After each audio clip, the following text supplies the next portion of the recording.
Kalau zaman dulu orang disunat itu nggak kayak sekarang, enak. Ya, iya, nggak ada takutnya dah. Gitu. Kalau dulu takut banget. Ya, perasaan tuh mau disunat itu udah kayak mau dibunuh. Gitu. Benar nggak lo? Bu, ya, amin, amin. Tadi jadi masih kecil ya kan? Iya, masya Allah, ya. Apalagi zaman dulu lagi sebelum saya rendam dulu tuh, ya kan? Diubahkan kalau nggak setengah hari, ya. Biar apa itu katanya? Biar punyanya itu obat. Ya, gitu. Kalau obat nggak? Iya. Bukannya tebal, sebenarnya mengkerut. Ya Allah. Sekarang enak udah ada laser. Ya.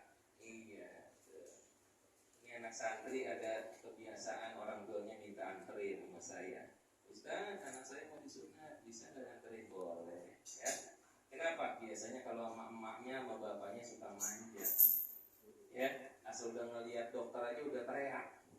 Ya, ini kalau sama ustaznya sama gurunya malu dia, takut. Gitu. Suatu ketika pernah tuh, ya. Bapaknya takut sama darah, minta anterin. Ustaz, anterin saya anterin.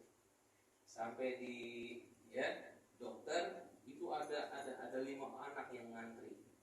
Saya kira kali yang gendut gede bapaknya, nggak tahunya dia juga ikut mengantri juga. Ya, umur 5 tahun badannya udah kayak si Akbar. Ya, saya kata bapaknya nggak dia ngikut sunat juga gitu. Dan dia antriannya yang kelima lagi belakangan. Ya, yang di dalam lagi teriak-teriak, aduh gitu. Belum nggak sampai lama tuh yang gede yang gendut udah kabur duluan. Ya, ini anak badannya doang, ya. Iya, mentalnya nggak kuat, ya. Melihat yang lain pada teriak dia kabur, ya. Akhirnya giliran murid saya, ya. Masuk dan ceritanya dipanggil, ya. Ketika dia dihadapin sama dokter, saya bilang, ayo hati kamu baca aja, ya, hafalannya dan hafal dari Amrita Sa'alun. Baca aja itu terus sampai sanas, ya, sambil mata ditekuk, kan gitu ya. Iya, ntar dokter mau ngapain pokoknya jangan dilihatin, gitu. Jangan dirasain, gitu. Baca tuh dia, ya. Bismillahirrahmanirrahim. Dokternya udah mulai detail, ya. Ngasah-ngasah apaan itu semuanya, ya.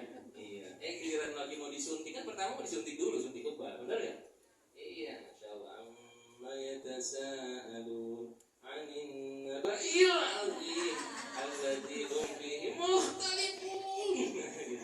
Paham betul lagi di apa itu? Di operasi, ya. Masyaallah, ya. Ya begitu. Bapaknya melihat, penasaran juga, melihat darah anaknya pingsan. Anaknya belum kelar kita ngurusin bapaknya juga. Itu kalau guru begitu, ya. Iya, semuanya kita atur-aturin, ya. Semuanya kita dampingin biar anak-anak kita jadi anak yang soleh, jadi anak yang sabar. Kan gitu ya? Iya, bahwa ujian hidup kita semua ada, ya. Bahwa kita ini, ya, bahwa kita ini akan mengikuti, ya, aturan bagaimana yang Allah udah takdirkan buat kita masing-masing beda-beda, ya. Ujian kita beda-beda, nanti hasilnya beda-beda. Bahkan kemuliaan orang itu masing-masing juga beda-beda. Ada orang yang dimuliakan oleh Allah Subhanahu wa taala dengan kekayaan. Dia bisa bertahan dengan kekayaannya, dia bisa berbuat baik dengan kekayaannya, ya.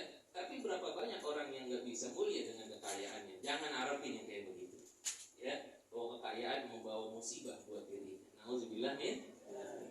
Ada banyak orang yang dikasih kemuliaan dengan anaknya, ya. Emaknya, ya, susah payah dari masih mudanya. Giliran anaknya alhamdulillah, ya, dia nggak bisa berangkat umroh, anaknya yang berangkatin umroh, gitu. Dia nggak bisa mendapatkan kemuliaan dari anaknya, dari mantunya. Tuh, ada yang begitu kok, ya. Ada pagi-pagi jam 7:30, tok assalamualaikum, waalaikumsalam. Ngapain? Saya bilang gitu. Ini Ustaz saya mau nyetor umroh. Masya Allah, cakep nih, ya. Buat ente berdua sama istri? Enggak Ustaz, ya. Buat siapa? Buat mertua saya. Mertuanya belum dibilangin, mertuanya belum tahu, ya. Dia duluan itu langsung nyetorin buat orang tuanya. Kenapa? Mertua udah jadi orang tua bagi anak yang salehah, ya. Bagi bantu yang saleh, mertua udah nggak beda dengan orang tua. Ya, Bu, dalam sebuah kitab An-Nawadir ada seorang anak muda, ya. Cerita dengan Nabi Allah Sulaiman alaihi salam. Ya, ketika Nabi Sulaiman alaihissalam diberikan karunia mukjizat yang berupa-rupa banyak, Allah berikan mukjizat kepada Nabi Sulaiman, termasuk Nabi Sulaiman bisa ngomong sama alam. Tahu alam bu? Bukan kucing doang, bukan semut doang, semua nih alam. Sampai yang namanya itu awan, itu yang namanya angin, itu bisa diajak ngomong sama siapa? Nabi. Dan bukan sekedar diajak ngomong, tapi bisa nurut sama Nabi Sulaiman. Bisa taat sama Nabi Sulaiman.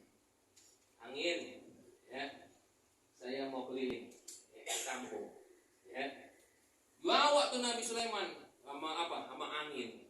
Anggaplah ini pesawat Garuda, buat gitu ya. Iya, tuh. Itu zaman dulu udah ada yang begitu, ya. Iya, akhirnya apa? Bawa tuh Nabi Sulaiman di apa? Di atas, ya. Oh, keliling. Pas di atas lautan Nabi Sulaiman melihat, ya. Lihat apaan? Melihat di dalam lautan ada kehidupan seorang anak muda. Yang di dalam apa? Di dalam sebuah batu besar, ya. Ini ada kehidupan anak muda. Batu besarnya itu apa? Kelihatan warnanya itu seperti apa? Kaca. Jadi itu anak muda di dalam lautan, di dalam batu yang begitu besarnya, kelihatan ada anak muda. Kata Nabi Sulaiman, angin turunin saya, turunin, ya, turun. Itu apa? Jin Ifrit dipinta sama Nabi Sulaiman. Wahai Jin Ifrit, coba angkat itu batu yang ada di dasar lautan. Ya, saya pengen tahu makhluk apa, siapa itu. Ya, akhirnya diangkat dengan itu batu di daratan. Ya, keluar tuh anak muda. Apakah anda dari kalangan jin atau manusia? Kata tuh anak muda, saya adalah dari kalangan manusia, wahai Nabi Allah, termasuk daripada umat. Bagaimana kamu makan di dalamnya? Saya makan setiap kali perut saya udah kosong, ya, itu nasi makanan udah ada aja di hadapan saya. Gak pakai minta lagi. Tuh, Masya Allah. Di dalam dasar lautan dia hidup, ya. Terus bagaimana kalau kamu hidup di lautan terus apa di daratan juga? Saya pengen ke daratan, ini batu langsung pindah kemana? Ke daratan.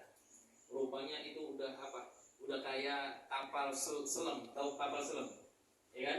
Iya, yang bisa ke dalam dasar laut. Masya Allah.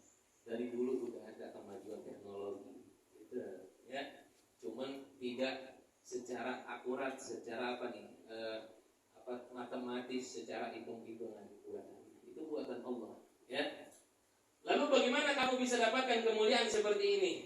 Nah, Nabi Sulaiman, anak muda